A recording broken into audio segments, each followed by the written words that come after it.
back to the Be a Remarkable Student series. This is volume 3. So if you haven't seen the previous two, we've already looked at what are the most scientifically effective ways to study. We've already looked at how do you get yourself to study when you have zero motivation. And today we're going to talk about how do you wake up early? How do you wake up at the time that you set without hitting the snooze button again and again? And how and why is it going to change your life? Why should you even bother? On a scale from 1 to 10, and I want you to write down your answer in the comments right now. Are you a 10? Are you a 10 out of 10 for doing this? And if you are anything but a 10, why not?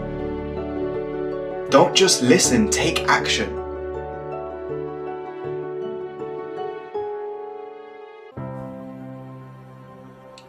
So the first thing that I want to say here is go to bed at a set time early so that you have a better chance of waking up early in the morning. That 4 a.m. wake up, 5 a.m. wake up, it doesn't just start at 4 a.m. and it doesn't just depend on what kind of alarm clock you're using, what bed you're sleeping in. The most important thing is, did you get your 8 hours of sleep? Are you going to bed at the same time every single day? So you want to train yourself just like you would train a puppy to go to bed at the same time every single day, so that your circadian rhythm, the rhythm that you are naturally in based on your environment, your psychology, you're going to bed at the same time. So your body knows it's 8 o'clock, the sun has gone down, and it's time for me to go to bed. Train yourself, create a habit so that you go to sleep every single day at the same time. Now, how can you do this and why should you do this? Well, I've already said it's important for you to go to bed and get 6 to 8 hours of sleep. Most of us need this. It's not a nice to have, it is a necessity.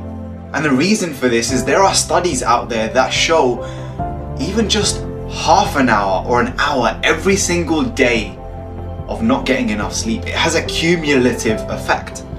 And so that compounding effect of all that sleep debt that you've accrued, you're gonna have to pay it off at some point. And those of us who are living and working and walking around with not enough sleep, it has the same effect as being intoxicated. So would you ever do your revision or your studying after taking a couple of shots of alcohol? No, you wouldn't, because it's not going to help you focus. And the most underrated sleep hack, the most underrated productivity hack of them all is go to bed on time. Get your 8 hours of sleep. And what you want to do is use what you've learned about building good habits, that each habit you build has a trigger, a routine, and reward. So maybe your trigger is, I'm going to drink a cold glass of milk. And then I'm going to turn off all of my electronic devices. I'm going to say goodnight to the people that I love, put my phone in another room. I'm going to close the curtains, take a deep breath in, and close my eyes. Because if I can't stick to this for myself, well, how much do I really care about these goals? How much do I really care about these dreams? How much do I really care about actualizing that best version of me? Giving myself the best chance possible to study, to be remarkable. Don't just listen, take action. And this leads me to the second proven way. Some of you have heard of the great speaker and role model and inspiration that is David Goggins. And he talks about developing a calloused mind. The reason he wakes up at 4 a.m. is he's training his body just like when he's training in the gym, and on his hands he develops calluses from all the pull-ups that he's done, where he's hit the world record. In the same way, I want my mind to know you may have a tactical advantage over me. You may know me inside out. You may try and conquer my weaknesses, but guess what?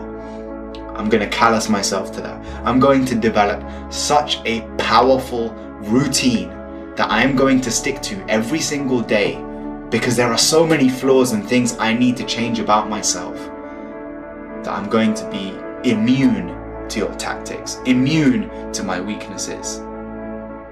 So develop a calloused mind. Imagine that you are hardening yourself. At 4 a.m. you wake up, it's dark outside, there is nobody else on your street awake. It's cold, it's damp, it's boring, it's not fun. But you know what? I'm the first one up.